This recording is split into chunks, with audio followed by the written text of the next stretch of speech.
Identidad, cultura y el acontecer diario están en La Hora del Museo. Desde ahora, les invitamos a un encuentro cotidiano con nuestra historia. Aquí comienza La Hora del Museo, un programa del Museo Histórico Nacional y Radio USACH 94.5. Hola, ¿cómo están? Sean muy bienvenidos y bienvenidas a un nuevo capítulo de La Hora del Museo, tu programa de entrevistas favorito, el programa del Museo Histórico Nacional que siempre te sorprende en la señal de Radio USACH.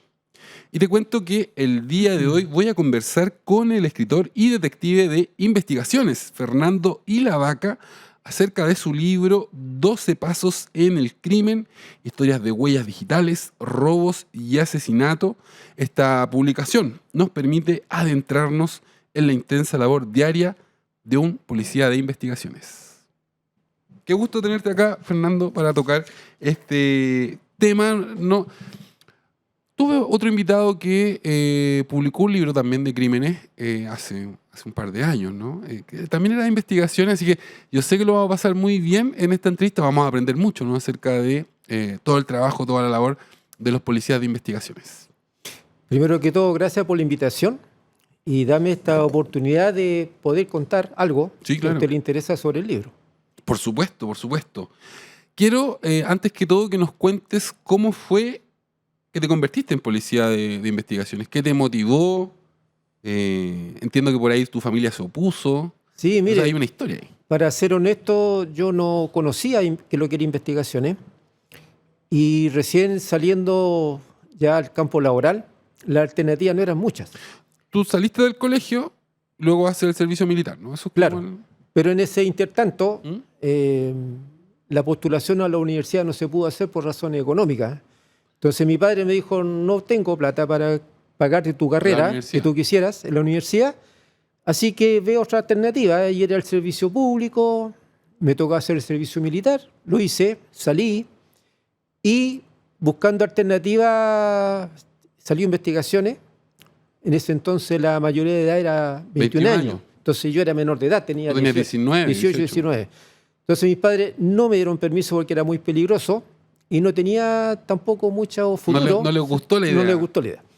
Así que en ese escenario entré a trabajar en un internado y a los 21 años postulé de nuevo y no quedé seleccionado, quedé en lista de espera. ¿Ya? En la primera parte de que postulo investigaciones, habían pocos postulantes. Y yo a contar mi pasado, que tenía conocimiento de balística, sabía usar armas, quedé de inmediato aceptado. No había muchos postulantes, pero a los 2 años después habían casi 2.000. Para 80 cupos. Para 80 cupos. Y quedé en lista de espera, pero me llaman por teléfono diciendo que el presidente de la República de ese entonces, Salvador Allende, tenía la potestad de llamar a un curso extraordinario como ayudante policial. ¿Ya? El curso regular eran 2 años en aula y eran 6 meses en aula y 18 meses en práctica. Y uno egresaba como ayudante policial con placa y con revólver. Y lo interesante que era esto, que por qué me decidí, era que te pagaban por estudiar.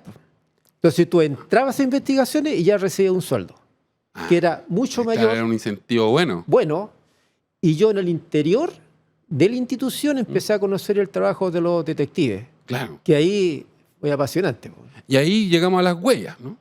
Claro, resulta que dentro de la práctica, mi primera unidad fue el departamento de asesoría técnica, que tenía varias unidades. Ya. Entre ellas la sección huella. Y yo por azar llego a la sección huella y ahí empezó mi historia. Cuéntanos un poco qué es lo que hace esta sección huellas. ¿Cómo se investigan las huellas? A ver, con un poco de historia, en la antigüedad siempre nació la necesidad de identificar a los delincuentes como sociedad histórica a nivel mundial. Claro. Entonces en algunos países el que robaba le cortaban la mano, el que mentía le cortaban la lengua y esto se confundía a veces con las guerras que habían en la época, porque el soldado que le cortaban la mano también quedaba mutilado. Quedaba mutilado y era confundido con un delincuente. O el delincuente decía que la mano se la cortaron porque fue a la guerra. Pero estos métodos eran muy primitivos y no permitían la rehabilitación de la persona. Y aquí se juntan algunos estudiosos científicos de la época y crean diferentes sistemas de identificación. Entre ellos nace la dactiloscopía, que es el estudio de las impresiones digitales. De las huellas que tenemos en los dedos. No. ¿No? En los dedos tenemos figuras digitales. Tú dejas en forma inconsciente las huellas cuando tocas algún objeto. Es forma inconsciente. Pero en forma voluntaria, cuando yo tomo tus impresiones. Claro. Si una impresión me sale mal, la repito las veces que estime necesario. Ahora, en la huella digital, yo como perito tengo una sola oportunidad de elegir el reactivo más adecuado, según el soporte, para poder revelar un trozo de huella dactilar. Una sola oportunidad. Si me equivoco, se perdió la huella. Un tiro. Claro. Entonces, son dos ciencias. Y eso depende de la superficie. Por ejemplo, si la huella está en un vidrio o en una madera. Por supuesto. En polvo también, ¿no? De las características del soporte. Claro. Hay como 12 factores que intervienen en este tema. Por ejemplo, uno de ellos es el sudor. Ya. Tú expeles sudor por las glándulas sudoríparas que están en las crestas papilares de las yemas de los dedos. Por los dedos, claro. Por los dedos. Ese sudor es agua. Si tú tomas 1000 partes de esa agua, 995 es agua. El sudor que tú botas es agua. Y el 5 partes de 1000 son materias sólidas, entre ellas grasa, sebo. Claro. Y con eso trabajamos nosotros. Con ese pequeño... Claro, entonces hay reactivos que reaccionan con diferentes elementos de las materias sólidas del sudor. Por ejemplo, los aminoácidos, la urea, todo eso te hace un conjunto de cosas. Ahora, la sección huellas, el objetivo principal es identificar personas. Y cumplimos 3 objetivos específicos. El primero es identificar personas que ocultan su identidad con nombres falsos. Claro. Ocultan. Que los delincuentes tienen diferentes nombres y en base a las impresiones que los tenemos fichados con anterioridad o buscamos en el registro civil e identificamos su nombre verdadero. El segundo objetivo es identificar los trozos de huellas dactilares encontrados en un sitio del suceso. Espérame, que yo ahí tengo una pregunta que me surgió de la lectura del libro, porque actualmente entiendo que hoy hay mucho de informática, ¿no? En el trabajo hay bases de datos y son fotos y se cotejan las huellas y hay como un match. Pero tengo muchas dudas, me causa mucha curiosidad cómo lo hacían antes de que llegaran los software informáticos, los computadores, porque tu libro parte en la década del 70. Entonces, también tú me decías, hay una sola posibilidad de obtener la huella, porque la puedo echar a perder, pero por otra parte, ya, consigue esa huella, no hay computadores, no hay base de datos.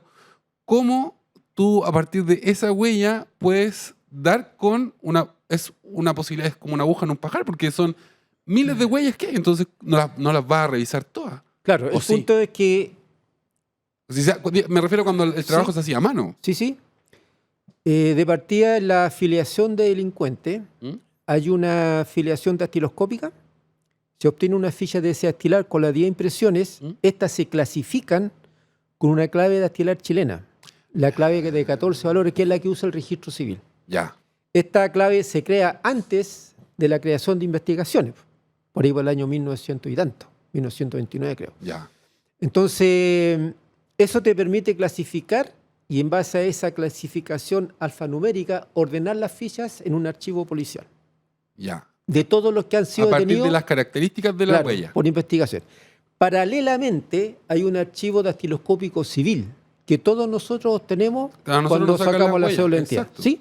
Exacto. Ya, entonces, yo cuando investigo las fichas de ese dactilar de una persona que no me quiere aportar su nombre, yo clasifico las 10 impresiones y tengo la seguridad de qué dedo a qué impresión corresponde. Claro.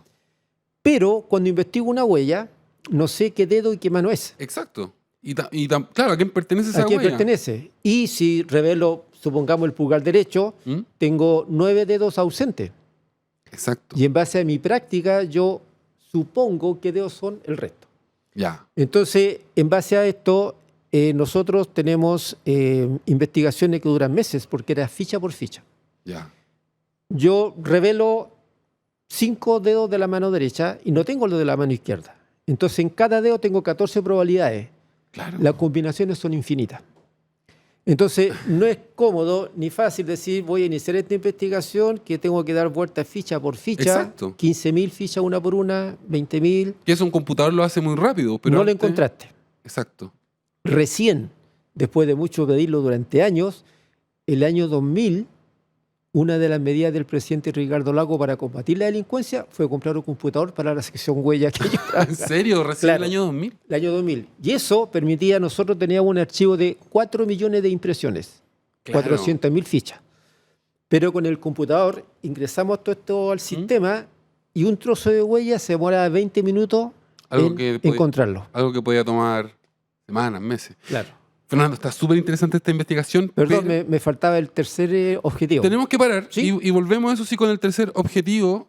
Para todos los que están escuchando esta entrevista, les cuento que el día de hoy me acompaña el detective de investigaciones Fernando Ilavaca Reyes. Él acaba de publicar un libro, que no se pueden perder a todos los que les interesa el mundo de la investigación. Se llama 12 pasos en el crimen. El libro se va a presentar mañana. Vamos a dar toda la información. Centro Cultural de España. En los próximos bloques de la hora del museo. Quédense en sintonía porque ya volvemos con más entrevista.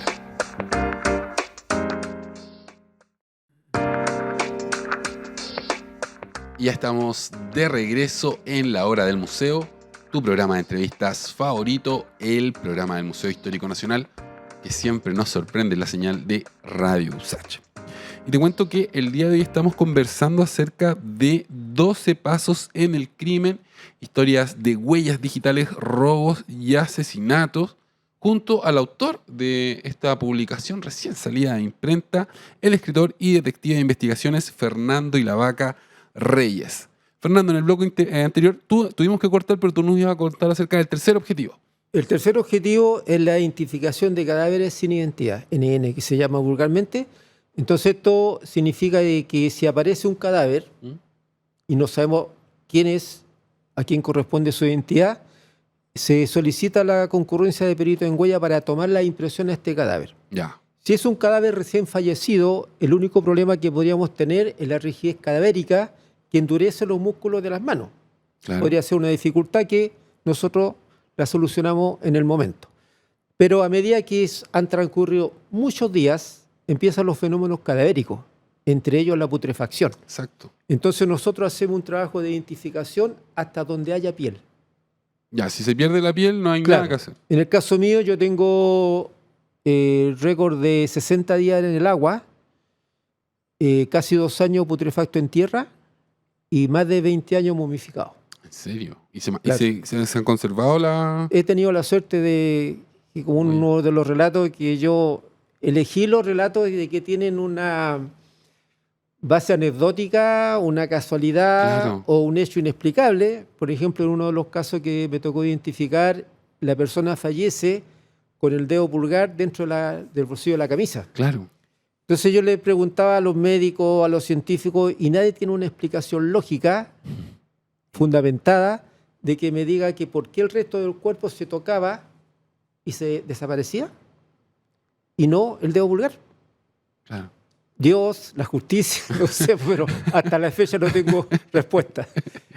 Quiero pasar ahora a otra arista de esta conversación y tiene que ver con la escritura, ¿no? Porque tú eres detective, hiciste carrera en investigación, es una gran carrera, pero imagino que en algún momento te picó el bichito de la escritura. Y quiero conocer también esa historia porque, por una parte, hay mucha gente que escribe pero que nunca quiere publicar un libro, ¿no? Escriben en su diario, escriben cuentos, van a talleres, pero no dan este paso de publicar. Entonces me gustaría saber cómo este detective, ¿no?, que se dedica al análisis de las huellas, que tiene su carrera ya hecha, empieza a publicar libros. Esto tiene su inicio en los talleres literarios que hicimos con Paula, mi hija, que es escritora y poeta, en que teníamos asistentes que eran... ¿Pero ella te invitó? ¿A ella se le ocurrió? Ella es la causante que está aquí sentado en este tema. Mandémosle un saludo a Paula Ilavaca, que es una gran escritora, gran poeta de nuestro país. Entonces, ella me... Es que ahí hay un problema familiar. A ver. Resulta que un detective tiene poco tiempo para dedicar a la familia. Me imagino, entonces, es una profesión muy demandante. No vi crecer a mis hijos. ¿Ya? Porque cuando salíamos en la mañana estaban durmiendo y cuando llegábamos también estaban durmiendo. Entonces hay poco espacio. Cuando me voy a retiro tenía más espacio para conversar con mis hijos, entre ellos Paula, que me convence de que la acompañe en estos talleres literarios de literatura policial. Ya. Entonces ella enseñaba a estas personas cómo escribir un libro, porque tiene toda una metodología que yo ignoraba. O sea, yo soy lector de libros, pero faltaba darle la credibilidad a la ficción que a veces se produce en un libro, de que hay... O sea, el escritor puede escribir todo lo que él quiera, pero yo le decía que hay algunas cosas que no suceden. Y me pasaba incluso en algunos sitios del suceso, en una oportunidad, un afectado me dijo, yo quiero que me revises alfiler porque ahí quedó una huella. Entonces le dije, mire, por superficie es imposible. No, que yo vi una serie de televisión que salía y el asesino fue... Entonces eran conversaciones largas con la gente. Entonces yo aterrizaba. Y entonces tú asesorabas el taller para que los relatos policiales quedaran... A veces en la serie el detective renuncia, le tira la placa al jefe, el jefe le dice, Jimmy, por favor no te vayas, sin ti no vamos a hacer nada. Claro. En la práctica eso no sucede. El que renuncia se va. Claro, de hecho, en el relato policial muchas veces uno se pregunta, ¿será posible hacer esto? Y recuerdo siempre, por ejemplo, el caso de un relato de la Agatha Christie, donde hay un asesinato con un hielo. ¿Ya? Y a alguien lo apuñalan con una... Entonces después, lo único que queda en la escena del crimen es un vaso de agua, por ejemplo, ¿no? Como en un florero. Y claro, y todos, como no saben cómo se había producido, se preguntan eso, o sea, ¿cómo ocurrió esto? Pero yo también a veces lo dudo, ¿no? O sea, ¿será posible cometer un crimen con un pedazo de hielo? Teóricamente sí, es factible. Incluso yo vi una película, una serie que en la cárcel se comete un delito de esa naturaleza. Claro, pero en la práctica, claro, yo soy lector de Agatha Christie, de Arthur Conan Doyle, ¿Eso de siempre te ha gustado la literatura policial? Siempre, pero ahí el escritor le pone la pista y uno dice, ¿cómo no me di cuenta? Exacto. Al final, dice, porque la persona levantó el dedo. Pero en la práctica es difícil. Es difícil y una de las cosas que me motivó a decidirme por Huellas es que uno tiene que analizar algo de que no hay testigos. Eso es bien interesante. Es el punto, porque el afectado dice, mire, entraron por esa puerta y me robaron. Claro. No sé qué tocaron. Entonces uno en base a la experiencia va eligiendo la superficie. Espérame, que en el libro aparece una frase que a mí me quedó que de uno de tus superiores, que es el sitio del suceso es un testigo mudo. Claro. Pero ¿cómo se hace hablar un testigo mudo? Eso es cómo se le saca información, ¿no? Con los rastros y evidencia. Por ejemplo, si es siempre, lo que yo he comentado en la escuela donde soy profesor, nosotros montamos un sitio del suceso con un cadáver. ¿Ya? Yo estuve en homicidio y con mucho respeto a mis colegas, yo tengo mi segunda camiseta de homicidio. El homicidio es el más fácil de investigar. Porque siempre hay un motivo para que te maten. Claro, o para que maten a una persona. Hay una hebra de la hay una venganza, fue por plata, fue por celo, fue, no sé, por cualquier parte. Pero en un robo no hay ninguna relación víctima-victimario. El delincuente sale a robar y en el camino elige la casa que tiene menos sistema de seguridad y a esa casa entra. Entonces el afectado dice, no sé qué me pasó, entraron a robar y me robaron todo. Y ahí uno tiene que aplicar los conocimientos que nos dan nuestros tutores, los viejos detectives, y esclarecer el delito. Claro. Y ahí hay unas cualidades que ustedes desarrollan que aparecen en el libro, por una parte que está súper presente en el relato, esta capacidad como de entrar en un sitio del suceso y memorizar cosas, ¿no? Y observar. De observar, porque recuerdo perfectamente este personaje García, ¿no? Que era un estudiante de Derecho, que además era... Mi tutor. Exacto, y era un tipo seco, como que iba contigo y el superior le decía a García, ¿qué recuerda usted? No, acá habían 3 cuadros, uno era de un paisaje, el otro era no sé qué. Y tú estabas aprendiendo y quedabas como... Era mi primer sitio de suceso. Claro, pero esa capacidad de memorizar cosas, ¿cómo la van desarrollando? Me llama mucho la atención. Claro, porque generalmente uno... ¿Cuántas alfombras hay? ¿De qué material es el...? O sea, ¿quién entró? ¿Quién salió? Cosas así que de pronto uno no se las cuestionaría, ¿no? Yo en un principio me mandaban a todos los sitios del suceso más o menos un promedio de 500 a 600 casos anuales. Harto, o sea, son como 2 casos diarios. Entonces me decían, vaya para que aprenda. Ya. Y después me decían, vaya para que enseñe. Entonces Entonces ahí me empecé a dudar que por qué salía tanto. Entonces, pero cada sitio de suceso es diferente al anterior. Ya. Son todos diferentes. Y uno va memorizando ya con la práctica lo que tiene que hacer, igual que un médico o cualquier profesión. Usted, como periodista, tiene una estructura mental de cómo enfrentar cualquier situación. Claro. O cómo generar conversación. Claro. Y a mayor cantidad de trabajo, más práctica tiene. Claro. Entonces uno aprendía con los viejos detectives, que no son los de ahora, ni tampoco la delincuencia es la de ahora, son diferentes. Te quiero preguntar por la delincuencia, porque de hecho en el libro uno de los primeros relatos, podríamos decir, de las primeras anécdotas que cuenta fue un asalto un robo, un auto en las inmediaciones del Cerro San Cristóbal. Ese fue el segundo caso. Claro, quiero preguntar. Las chicas, estaban chicas las niñitas. Vamos a hacer una pausa, eso sí, y luego vamos a empezar a revisar ya algunos casos que aparecen en el libro. Quédense en sintonía de Radio Usach, porque luego de esta canción volveremos con más entrevistas.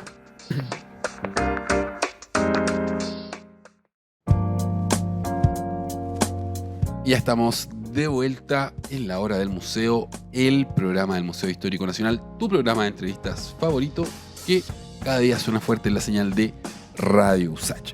Y te cuento que el día de hoy estoy conversando con el escritor y policía de investigaciones, detective de investigaciones, Fernando Ilavaca Reyes, acerca de su libro 12 pasos en el crimen, historias de huellas digitales, robos y asesinatos. Ahí lo están mostrando en la cámara. Este libro fue publicado por Editorial Planeta y ya está disponible en todas las librerías.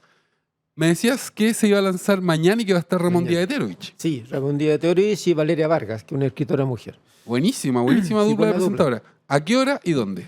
A las 19 horas en el Centro Cultural de la Embajada de España. Solo hay que llegar. Sí, están todos invitados. Así que los auditores y auditoras de la hora del museo invitadas a que vayan al lanzamiento de este libro 12 pasos en el crimen. Otra cosa que quiero que nos cuentes, que también está muy presente en el libro, es esta capacidad que desarrollan los detectives de detectar engaños, embustes, ¿no? Como historias falsas, relatos que...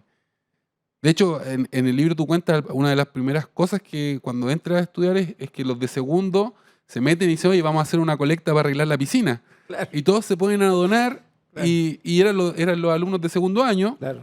Y después le dicen, oye, pues ustedes son detectives, tienen que aprender a detectar las mentiras. Claro. Ese olfato. También quisiera que nos cuentes un poco cómo funciona eso, porque uno en el día a día, digamos, tiene cierto grado de desconfianza, pero la capacidad que desarrollan ustedes es distinta.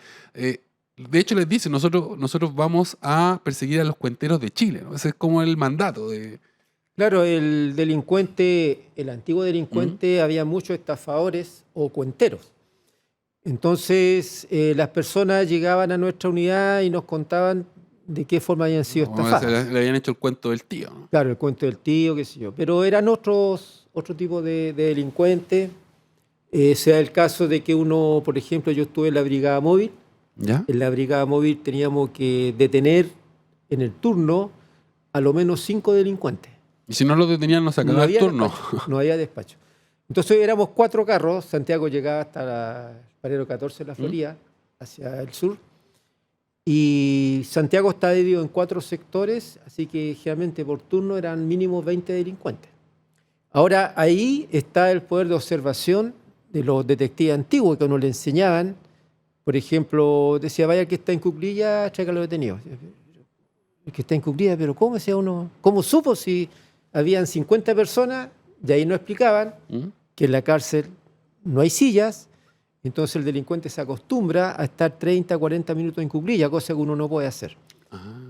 O decía, mira, ese tipo vio la patrullera, tráelo detenido. ¿Pero qué hizo? Se viró. ¿Pero qué es lo que es eso? Cambió la cara, hizo un movimiento con la cara.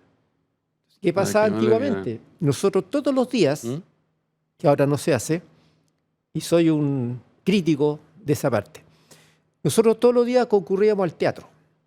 ¿Ya? Y el teatro, se pasaba, de investigaciones, se pasaba lista y se exhibía a todos los delincuentes que habían sido detenidos en el día. Yo entendí, cuando dijiste el teatro dije, ¿por qué van al teatro? Se llamaba así la sala. Y es este lugar donde muestran a los delincuentes. Claro, entonces el delincuente sabía que había más o menos entre 200 a 300 detectives que lo estaban mirando.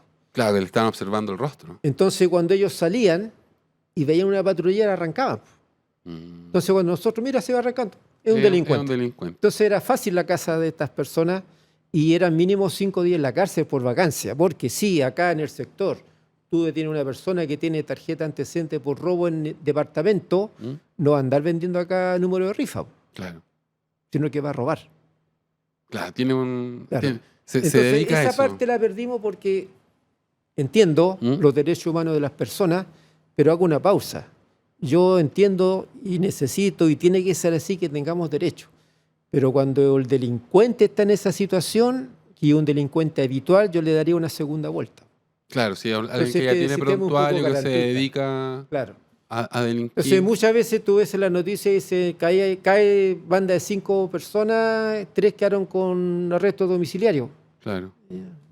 En el libro tú también cuentas que, por ejemplo, en las bandas de delincuentes, siempre hay como 1 o 2 delincuentes avesados y que eso le enseñan a los otros, ¿no? Claro. Que hay una suerte de formación del delincuente. Y ahora los delincuentes saben que si salen con menores de edad a robar, a los menores no les va a pasar nada, parte de una custodia a los padres, al Sename, pero debería haber una modificación ahí de nuestro sistema que castigara más al adulto que incita al menor a robar. Claro, porque él es un profesor del delito. Pero claro, ahora no es menor de que estas personas en un acto de 10 minutos tengan $1 millón en los bolsillos, que trabajando significan 2 o 3 meses de trabajo. Entonces, exacto, se va por lo más fácil. Claro, los estímulos están ahí mal puestos.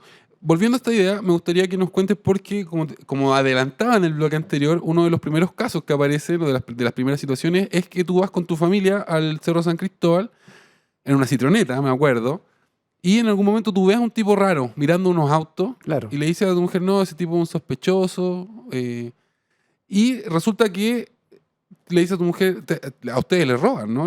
Sí. Cuando vuelven al auto estaba la chapa rota y tú dices, vamos a dar una vuelta a la manzana. Claro. Y encuentra a este tipo y te saca un cuchillo. ¿Y ahí qué pasó? Bueno, ahí uno se ha enfrentado a una agresión de una persona que está con un arma cortante. Me acuerdo de un profesor que cuando nació un arma blanca lo retaba, así, dígame cuál es el arma roja, la arma azul, el arma morada. Entonces nosotros decimos arma cortante. Y está de moda ahora, uno tiene que defender su vida, y para eso el Estado a mí me da un arma de cargo. En el caso de los detectives nos dan un arma de cargo que nos acompaña hasta que uno se va a retiro. Ya. Por lo tanto, técnicamente tú estás las 24 horas de servicio.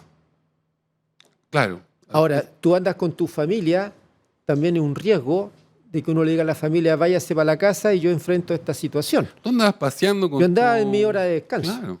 Pero me veo enfrentado a esa situación en que el tipo sale de un vehículo con parcas, me doy cuenta de que era un ladrón, lo enfrento, me amenaza que me vaya con el arma cortante y yo saco mi arma de cargo y el tipo se entrega de inmediato. Pero eso, porque, claro, la reacción del delincuente como que te dice, ya, pero con eso no... Porque los viejos detectives a mí me enseñaron, usted nunca saque el arma. Ya. Porque si usted saca el arma para cualquier actuación, el delincuente le pierde el respeto al arma. Usted se impone por presencia. Ya. Ahora, si saque el arma, úsela y mate. Pero usted queda con la carga que mató a una persona. Claro. Pero esa decisión tú tienes que tomarla en segundo. Claro, o sea, si te Y amenazan no es fácil, cuchillo, no es fácil. Claro que si me van a atacar, si me tiran encima, tengo que disparar. Ahora, ahí también la ley decía tiene que haber proporción entre las armas. Y muchos autores detectives decían, bueno, entonces enséñenos a usar cuchillo. Porque a mí me enseñan a usar pistola, no a usar cuchillo. Claro. Y en otra oportunidad, también estando en homicidio, me vi enfrentado a un tipo que me ataca con cuchillo. Yo traté de aplicar lo que me acordaba de las clases de defensa personal. Hice todo lo contrario. Le propiné un golpe en el estómago. Desarmé unos mocasines italianos que me había comprado el día anterior. Y fue la desesperación. Ahora, yo sentí el clic a espalda mía porque íbamos corriendo, él arrancando, yo tratando de ubicarlo. Y cuando hago contacto con él, lo tiro contra la pared, por la inercia doy 2 pasos más y siento el clic de una cortapluma. Y yo debería haberme dado vuelta con mi cuerpo pasado mi pie izquierdo, porque yo soy derecho. Claro. Pero me pilló al revés, me pilló Con el pie derecho. Así que di vuelta al revés, hacia el lado izquierdo, y rompí el zapato.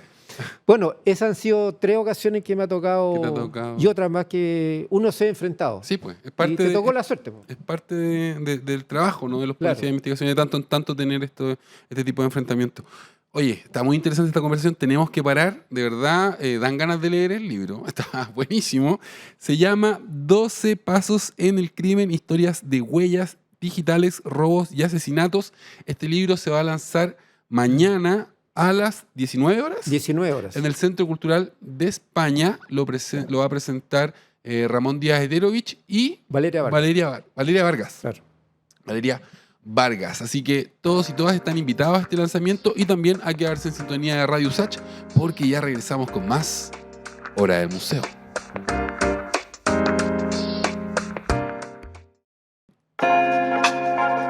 Ya estamos de regreso, último bloque de la Hora del Museo, tu programa de entrevistas favorito, el programa del Museo Histórico Nacional que siempre nos sorprende la señal de Radio Usach.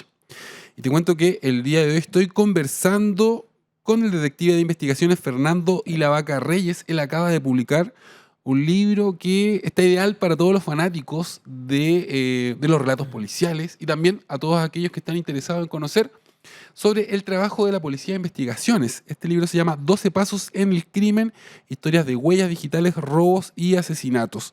Te quiero preguntar, ¿este libro puede ser leído como las memorias de un detective o también tiene ficción en lo que tú cuentas? ¿Cuánto hay de realidad y cuánto hay de ficción? Creo que hay un 90% de realidad, ¿ya? Porque son casos en que yo participé y he cambiado los nombres de los funcionarios. Ya, eso... Salvo Illesca, que fue alumno mío y somos amigos hasta la fecha, que tenemos un par de casos que salen por ahí. Ahora, mi idea era dejar una constancia de los relatos, porque cuando yo escucho investigaciones que se han hecho, en el tiempo van siendo modificadas porque son de boca en boca. Claro, entonces alguno le va, le va agregando, le va quitando. Exacto. Otro. No eran 3, eran 4 y yo era el jefe, entonces uno dice, bueno, ¿qué pasó? Pero yo creo que la importancia de este texto es dejar constancia para que las nuevas generaciones de detectives conozcan, porque se da el caso, yo hago clase en la escuela del año 85, soy profesor titular. Entonces de repente me pierdo en el tiempo y hablo, por ejemplo, del caso del Tila. Claro. Entonces me quedan todos mirando, jefe, que yo no nacía. No nacía todavía. ¿Ah?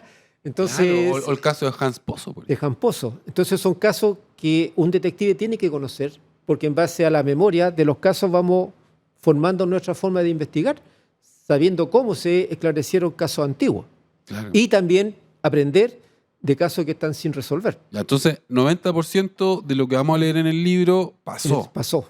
Y hay un 10% reservado para... Que son los nombres. Los nombres, los afectados, claro. Las direcciones que las cambié, claro. Por razones obvias. Claro. Pero hice una selección de relatos, como le conté anteriormente, que se da la casualidad, porque hay casos de que usted siempre se va por esta calle y se decide irse por esta porque no tengo idea y me encuentro con la solución del caso. ¿Pasa entonces, eso? Pero claro, entonces, no sé, pues me dio por irme por este lado. Que lo cuento en uno de los casos, que me dio pasar por el cuartel y no tenía motivo para hacerlo, pero quería hacerlo. Claro. Oye, uno de los primeros casos que, entiendo que fue el primer caso que tú resolviste, fue el de que se le robaron la pistola a tu colega. Ah, un colega, sí. Quisiera que nos cuentes, porque todos nosotros sabemos, digamos, que tanto para un detective como para un carabinero perder el arma de servicio puede significar que te den de baja. Entonces, cuéntanos ese caso. Bueno, ese caso... Ese es el primer caso que resolviste. Claro. Yo cuando entro a la sección huellas, al segundo o tercer día preguntamos cuál era nuestro horario. Entonces nos dicen acá en la unidad, por el trabajo minucioso que hay, que es muy cansador, trabajar con lupas, uno trabajaba por turno en la mañana, turno de tarde y turno de noche, las 24 horas del día. Pero como ustedes están en práctica, trabajan todo el día, almuerzan en el casino. Ahora, si usted quiere tener turno, tiene que sacar un caso solo. Promedio, 1 año más o menos. Así que hágase lograr... entonces, ya todo con la moral baja. Bueno, nunca nos aburrimos, porque una de las cosas que me gustó de mi profesión, de que todos los días para mí eran distintos. Nunca Siempre dije, había algo... pucha, no tengo nada que hacer, estoy aburrido. Claro. No, las cantidades de órdenes, casos, es infinito. Entonces, bajo ese aspecto, uno va viendo qué puede hacer y siempre está disponible para salir. Y me dicen, acompáñenos, hay un suceso que un colega fue afectado a un delito. Y llegamos a la casa de él y le han robado un revólver. Y sacamos una huella muy bonita, muy entera casi, una fractura de vidrio. Y me dicen, investíguela usted, pues me dice, en una de esas tiene suerte. Y me la pasa. Y me puse a dar vueltas, fichas, qué sé yo. Y el jefe de la unidad me pregunta, ¿qué está investigando? Le conté, pues ya me dice, ojalá que tenga suerte. Nada. Mis mejores deseos. Pero llegando a la casa de mi padre, compraba el diario La Segunda, que era un resumen de todo lo informativo de durante el día. Y ahí sale la noticia de que investigación había detenido a 2 bandas de reductores. Y entre las especies se había recuperado un revólver marca Colt, calibre 38, que era el calibre que la usábamos nosotros. Al otro día llego a la oficina y me consigo los partes con los detenidos y saco los nombres de las 2 bandas, que en total eran 6 o 7 de los integrantes. Ya. Me voy al archivo por los nombres, comparo. Y habían 2 prófugos de estas bandas. Y uno de los prófugos tenía antecedentes, pero no correspondía, y el otro no tenía antecedentes. Y voy al registro civil. ¿Ya? Y saco la ficha con las 10 impresiones y me aparece la huella que, de coincidencia. Huella. Era la huella del gato, ¿no? Claro. El corazón me hacía así, pues entonces llego a la unidad, tomo un lente y empiezo a comparar. Ya el jefe me había participado de otro caso que habíamos sacado.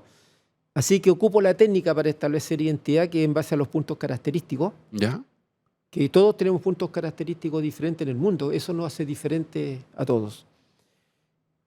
Y el mínimo son 12 puntos. Y yo llegaba como 50 puntos y no me convencía. Claro. Y sin saber me estaban todos mirando. Porque tú te clavas en la ficha y quedas en estado zoom, quedas ahí, no te mueve ni un pelo. Y me estaban todos mirando. Entonces le digo al jefe, señor, quiero hablar con usted. ¿Qué le pasó? Y le conté toda la historia. Pues. Y me dice, ¿y? Y yo pensé que me iba a felicitar. Pues, ¿cómo que ahí? Le dije, sí, porque está la persona detenida, está el revólver recuperado. ¿Qué tanto el araco? Me dice. Y, pero ¿cómo? Pero señor, le dije, no lo entiendo. Si yo acabo de sacar un caso. Ya, pero no encuentro... la verdad es que no sé qué quiere usted. Entonces, pero señor, le dije, estamos demostrando científicamente y le tiré toda la teoría que había aprendido en la escuela. ¿Qué? Y tú le dijiste que esto va a ser una prueba para el juez. Claro. Y ahí están todos mis colegas detrás mío y todos me aplauden. Abrazos. Eso fue tu primer caso. Claro. Y obviamente me dijeron, si gusta puede tener turno, me dijeron. Ahí. Y lo simpático, que sale en el relato, es que a los meses después, una patrullera consulta a una persona en la calle, un sospechoso, y era la persona que yo había identificado. Y tenía el encargo por huellas. Mira. Entonces la tarjeta decía, el ayudante policial Fernando Hilada, que encarga fue la notar por un robo a la casa de un colega. Entonces los detectives le dicen, la embarrada que te mandaste, en otras palabras, con un chilenismo. Claro. Dijo, sí, jefe, sí, yo lo maté. Y entregó un homicidio. Entonces los colegas no querían, estaban contentísimos con Fernando, te tengo una mala noticia, se nos acabó el tiempo. De verdad que el libro da para hablar mucho, así que quiero reiterar la invitación para que todos y todas mañana vayan al lanzamiento de este libro. Se llama 12 pasos en el crimen, historias de huellas digitales, robos y asesinatos, del detective de investigaciones y escritor Fernando Hilada Reyes, mi invitado el día de hoy.